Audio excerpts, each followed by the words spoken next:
symbol veteran own, that obviously means something, but you have to make it mean something.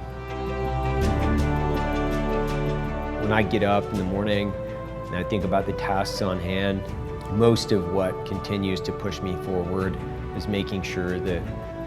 the men and women within my veteran community, those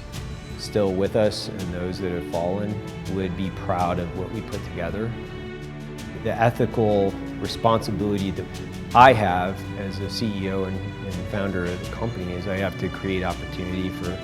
the people that have carried the same load and have walked the same miles, and that's what we do.